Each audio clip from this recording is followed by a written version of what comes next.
Welcome to 94 கேடி. இன்னைக்கு நம்ம என்ன பார்க்க போறோம் அப்படின்னா, இந்த பரந்தூர் விமான நிலையத்தை இப்போ இருக்கிற ஆளும் அரசு வந்து கேன்சல் பண்ணியிருக்காங்க. உங்களுக்கே தெரியும், அவங்க வந்து கட்சி ஆரம்பிச்ச புதுசுலேயே இந்த இஷ்யூ இருக்கும் போது எலக்டோரல் மேனிஃபெஸ்டோவா சொன்னாங்க, நாங்கள் ஆட்சிக்கு வந்தால் கேன்சல் பண்ணிடுவோம் அப்படின்னு சொன்னாங்க. அதே மாதிரி கேன்சல் பண்ணிட்டாங்க, கொள்கை முடிவாக எடுத்து கேன்சல் பண்ணிட்டாங்க. ஸோ இப்போ எதிர்கட்சிகள்லாம் கடுமையான விமர்சனங்களை வைக்கிறாங்க, எதிர்ப்பு தெரிவிக்கிறாங்க. சரி, இப்போ இந்த இஷ்யூக்குள்ள போறதுக்கு முன்னாடி நான் வந்துட்டு உங்களுக்கு ஒரு விஷயத்த சொல்றேன். என்னன்னா, நம்ம தமிழ்நாட்டுல வந்துட்டு எல்லா ஆட்சியிலயுமே எக்ஸ், ஒய், இசட் யார் ஆட்சி செஞ்சாலும் அவங்கள்ட்ட ஒரு ஒரு மூட பழக்கவழக்கம் இருக்கு. என்ன அப்படின்னு பார்த்தீங்கன்னா, எல்லா வளர்ச்சி திட்டங்கள், நகர கட்டமைப்புகள் இது எல்லாத்தையும் என்ன பண்றது, தலைநகரத்துல கொண்டு போய் அக்குமுலேட் பண்றது. எல்லாமே தலைநகருக்கு மட்டும்தான் இருக்கணும். இப்போ மெட்ரோவா, அதுவும் வந்து தலைநகரத்துக்கு தான். அதே மாதிரி நகர ரயில் போக்குவரத்தா, அதுவும் தலைநகரத்துல தான். ஸோ இந்த மாதிரி எல்லா சின்ன சின்ன அந்த வளர்ச்சி விஷயங்களையும், நகர வளர்ச்சி விஷயங்களையும் என்ன பண்றாங்க அப்படின்னா, பரவலாக்காம ஒரு தலைநகரத்திலே கொண்டு போய் அக்குமுலேட் பண்றதுனால என்ன ஆகுது அப்படின்னா, எல்லா மக்களும் அந்த தலைநகரத்துக்கு போய் தான் நமக்கு சில விஷயங்கள் செய்யணும் அப்படின்ற ஒரு ஒரு இது தேவை ஏற்படுது. கண்டிப்பா அங்க போகணும் அப்படின்ற மாதிரி. எக்ஸாம்பிளுக்கு இப்போ உயர் நீதிமன்றம் எடுத்துக்கிட்டீங்கன்னா மதுரையில இருக்கு. கிளை வந்து மதுரையில இருக்கிறதுனால மதுரைக்கு போறோம். ஒருவேளை அங்க சென்னைக்கு போகணும் அப்படின்னா சென்னைக்கு தான் நம்ம போய் ஆகணும். ஸோ முன்னாடிலாம் இப்போ நான் சின்ன பிள்ளையா இருக்கும் போதெல்லாம் என்ன ஆகும் அப்படின்னா, மேக்சிமம் சென்னைக்கு தான் ஏர்போர்ட் போவோம். அங்கேருந்து தான் வர முடியும். ஸோ இப்போதான் கொஞ்சம் கொஞ்சம் என்ன மாறி இருக்கு. சில ஃப்ளைட்ஸ்லாம் என்ன இருக்கு அப்படின்னா திருச்சிக்கு வருது. அதுக்கப்புறம் பார்த்தீங்கன்னா மதுரைக்கு வருது. ஸோ அப்போ வந்து எல்லாமே தலைநகரத்துல தான் இருக்கணுமா அப்படின்ட்டு எந்த ஒரு ரூலும் கிடையாது. ஒரு எம்ஜிஆர் ஆட்சி காலத்துல ஒரு டிசைன் வந்து என்ன பண்ணாங்க அப்படின்னா பிளான் பண்ணாங்க. என்ன பிளான் பண்ணாங்கன்னா, தலைநகரத்தை வந்து நம்ம வந்து தமிழ்நாட்டுடைய நடுப்பகுதியான திருச்சிக்கு மாத்துவோமா அப்படின்ற மாதிரி, இல்லாட்டி இரட்டை தலைநகரங்களை மாத்துவோமா அந்த மாதிரி ஒரு பிளான் பண்ணாங்க. பட் அது சில காரணத்தினால என்ன பண்ணிட்டாங்க, கைவிட்டுட்டாங்க. ஸோ அப்போ எக்ஸ், ஒய், இசட் யார் ஆட்சிக்கு வந்தாலும் என்ன பண்றாங்க, சென்னையே கான்சென்ட்ரேட் பண்றாங்க. இன்னும் சொல்ல போனீங்கன்னா, இப்போ ஒரு புயலோ மழையோ வேற ஏதோ ஒரு விஷயம் வருது அப்படின்னு பார்த்தீங்கன்னா, அதுக்கும் என்ன பண்றாங்க மீடியா வந்து சென்னையை மட்டுமே என்ன பண்றாங்க, ஹைலைட் பண்ணிட்டே இருக்காங்க. ஏன் மற்ற நான் என்ன சொல்றேன், தமிழ்நாடுல சென்னை மட்டும்தான் தமிழ்நாடா? நீங்க வந்து மற்ற விஷயங்களுக்கெல்லாம், கொள்கை விஷயங்கள்லாம் கேட்குறீங்களா? டெல்லி மட்டும்தான் இந்தியாவான்ற மாதிரி கேட்குறீங்களா? அதே மாதிரி நாம என்ன கேட்குறோம், சென்னை மட்டும்தான் தமிழ்நாடா? கிடையாது. தமிழ்நாடுன்றது எல்லா மாவட்டத்தையும் உள்ளடக்கியது தானே. எல்லா மக்களும் இருக்கிறாங்க, எல்லாத்தையும் இருக்கிறாங்க.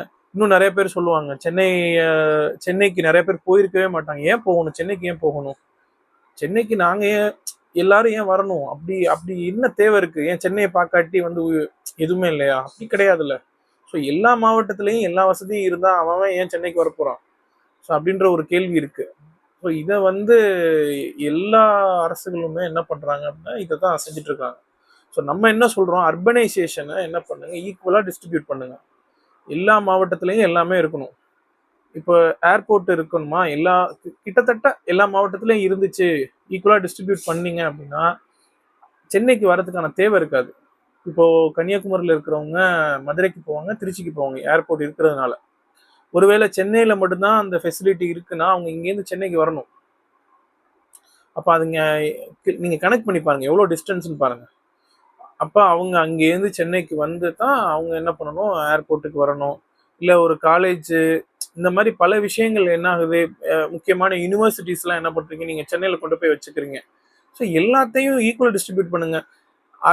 சில யூனிவர்சிட்டிஸ் என்ன பண்றாங்க, இருக்கு ஆனா பத்தாது. எல்லா இடத்துலயும் எல்லாம் இல்லை, அதுதான் இங்க பிரச்சனை.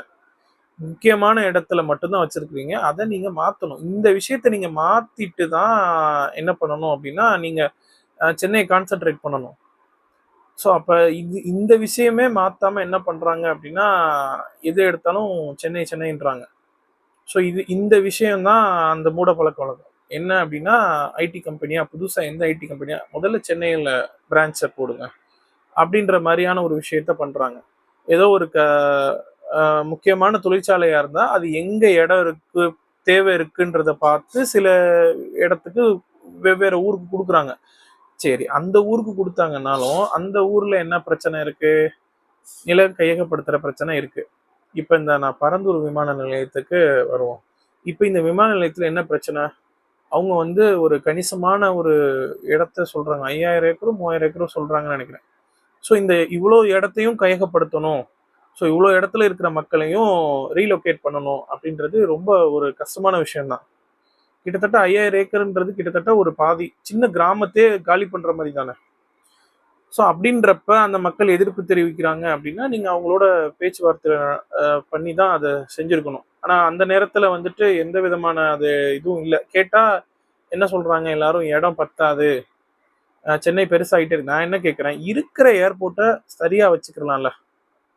ஒரு ஏர்போர்ட் இருக்குன்னா இப்ப வெளிநாட்டுல இருக்கிறவங்கள்ட்ட நீங்க கேளுங்க, அங்க இருக்கிற ஏர்போர்ட் எப்படி இருக்குது, நம்ம இங்க சென்னைக்கு இங்க ஏர்போர்ட் எப்படி இருக்குது. ஸோ அந்த இருக்கிற ஏர்போர்ட்டே நமக்கு வந்து சரியா இல்லை. இது ஒரு விஷயம் இருக்கு. அப்ப அப்படி எக்ஸ்ட்ரா எதுக்கு ஏர்போர்ட்? சரி, அப்படியே எக்ஸ்ட்ரா ஏர்போர்ட் இருந்தாலும் தமிழ்நாடு அரசுக்கு அதுக்கு வருவாய் வருமா, நேரடி வருவாய் வருமா அப்படின்னா கண்டிப்பா வராது.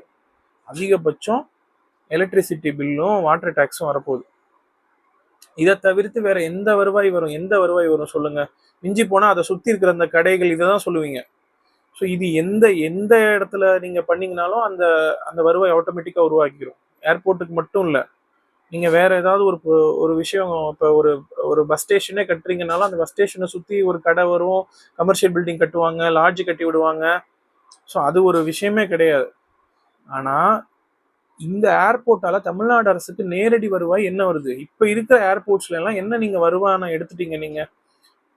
சரி, இது இப்ப ஏர்போர்ட் விஷயம் இருக்கு.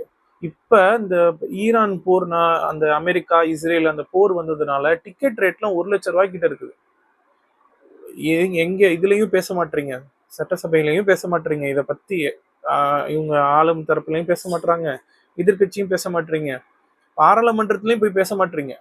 கஷ்டப்படுறாங்க. என்னுடைய உறவினர்களா இருக்கட்டும், தெரிஞ்சவங்களா இருக்கட்டும், ஊருக்கு வர்றதுக்கு 1,00,000 ரூபாய் 2,00,000 ரூபாய் டிக்கெட் தான். அவங்க அவங்களோட சம்பளத்தை மொத்தமா ஒரு மாச சம்பளத்தை கொடுக்குற மாதிரியான விஷயத்த அளவுக்கு டிக்கெட் இருக்கு கல்ஃப் நாடுகள்ல. இன்னும் டிக்கெட் ரேட் இறக்காம இருக்கிறாங்க. சில ஃபிளைட் மட்டும்தான் இருக்கு, எல்லா ஃபிளைட்டும் இல்லை. இதெல்லாம் இந்த தேவையெல்லாம் பேசாம இப்ப அப்ப புது விமான நிலையத்துக்கு என்ன நமக்கு தேவை வந்துருச்சு?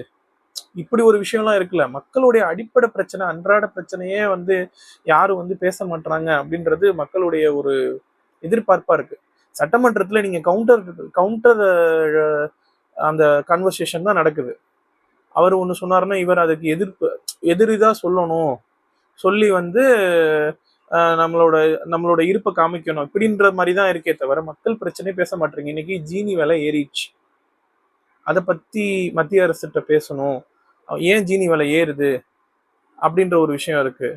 அதே மாதிரி பாத்தீங்கன்னா ஃபிளைட் டிக்கெட், நான் சொன்ன இந்த ஃபிளைட் டிக்கெட்டை பத்தி யாருமே பேசல, சுத்தமா யாருமே பேசல. என் பாராளுமன்றத்துல 40 MP இருக்கிறாங்க, பேசவே இல்லை.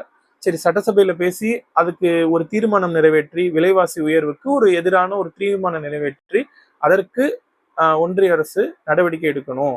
இதை வந்து ஒரு மனதா எல்லா எதிர்கட்சி ஆளுங்கட்சி எல்லாரும் கட்சி சார்பற்று என்ன பண்ணணும் அப்படின்னா தீர்மானம் நிறைவேற்றி அதை வந்து நீங்க டெல்லியில போய் வந்து அதை நீங்க கோரிக்கையா வச்சீங்களா? அவங்கள்ட்ட பிரதமர்கிட்டயோ உள்துறை அமைச்சர்கிட்டயோ கோரிக்கையா வச்சீங்களா? அதுவும் கிடையாது. அதே மாதிரி இந்த விமானத்தை அந்த கட்டணத்துக்கு ஏதாவது கோரிக்கை வச்சீங்களா? அதுவும் கிடையாது. இப்படி எதுவுமே செய்யாம வளர்ச்சின்ற பேர்ல அதாவது மக்களுக்கும் இதுல எந்த ஒரு பிரயோஜனமும் கிடையாது. நீங்க போய் சென்னையிலே ஒவ்வொன்றா அக்குமுலேட் பண்ண பண்ண என்ன ஆகுது அப்படின்னா எல்லாமே சென்னையில தான் இருக்கு. ஏன் இங்க திருச்சி இருக்கு, மதுரை இருக்கு, தஞ்சாவூர் இருக்கு, இதெல்லாம் நீங்க வந்து என்ன பண்ணலாம், இங்கெல்லாம் ஏர்போர்ட் நீங்க வைக்கலாமே. ஏன் தஞ்சாவூர்ல பெரிய ஏர்போர்ட்டே கட்டலாமே. தஞ்சாவூர் நீங்க சொல்றபடி பழைய சோழர்கள் ஆட்சி செஞ்சது அது இதுன்னு சொல்றீங்க. ஆனா ஏன் வந்து தஞ்சாவூர்ல நீங்க ஏர்போர்ட் போடல? திருச்சியில கூட இருக்குது. திருச்சியிலையுமே பத்தாது. அந்த அவங்க பண்ணதே முதல்ல பெருசா எக்ஸ்டெண்ட் பண்ணியுமே அது ப்ராப்பரா இல்லை. அது இன்னும் கொஞ்சம் பெருசா பண்ணியிருந்துருக்கணும்.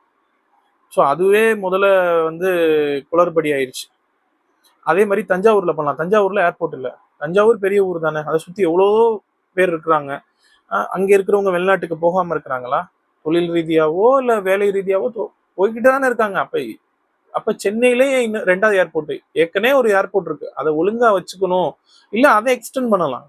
அதை எக்ஸ்டெண்ட் பண்றதுக்கு நீங்க முயற்சி பண்ணலாம். இருக்கிற விஷயத்த நீங்க எக்ஸ்டெண்ட் பண்ணி முயற்சி பண்றதை விட்டுட்டு புதுசா எதுக்கு நீங்க போடுறீங்க? அப்படின்ற ஒரு கேள்வி இருக்குல்ல. ஸோ இப்போ இது சொன்னதுனால நம்ம வந்து ஒரு கட்சிக்கு சப்போர்ட் அப்படின்லாம் கிடையாது. இது நம்ம வந்து யோசிக்கிறது. நார்மலா யோசிச்சாலே தெரியும்ல. ஏர்போர்ட் ஒரே சிட்டில எதுக்கு 2 ஏர்போர்ட்னு நான் கேட்கறேன். ஒரு ஏர்போர்ட்டே போதும்.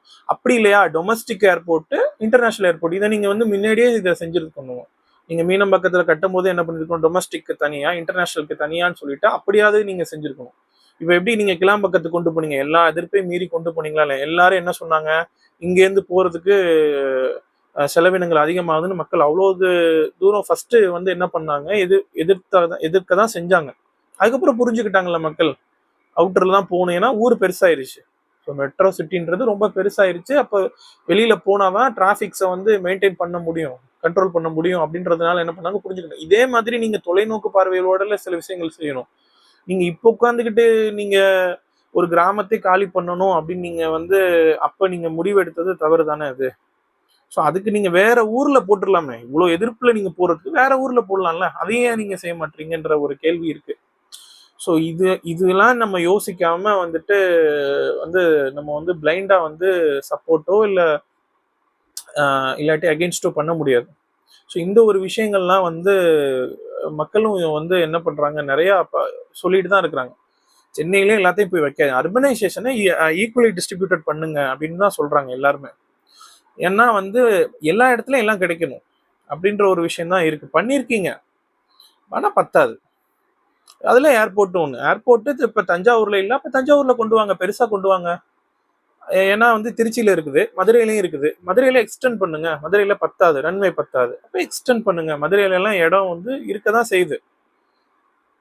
அப்ப கரூர்ல இல்ல, கரூர் கூட சரி ஓகே சின்ன ஊரா இருக்கு அப்படின்னு வச்சுக்கலாம். கோயம்புத்தூர்ல வந்து கொஞ்சம் எக்ஸ்டெண்ட் பண்ணலாம், ரன்வே எக்ஸ்டெண்ட் பண்ணலாம்.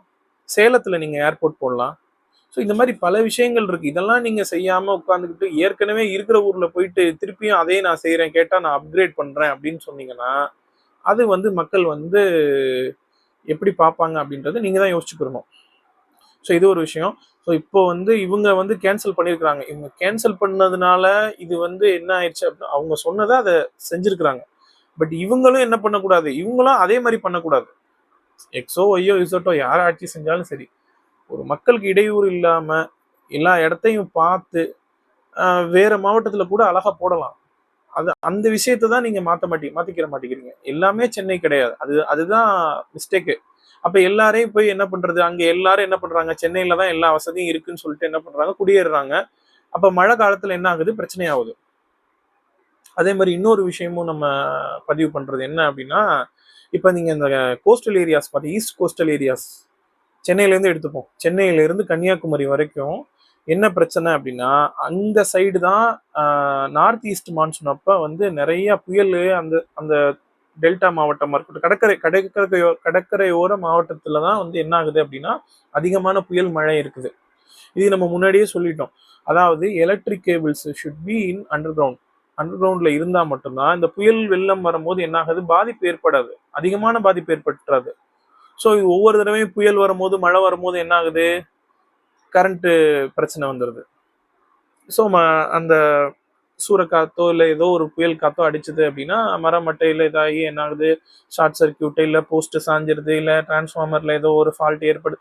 ஸோ இந்த பிரச்சனையே நம்ம வந்து அப்பையிலேருந்து தான் நம்ம சொல்றோம். அப்போ இதையும் வந்து கன்சிடர் பண்ண மாட்டேன்றாங்க. ஸோ அப்போ எல்லாமே என்னன்னா சென்னையில மட்டும்தான் இருக்கணும், மெயின் சிட்டிஸ்ல மட்டும்தான் எல்லா வசதியும் இருக்கணும் அப்படின்ற விஷயத்த மாற்றணும்.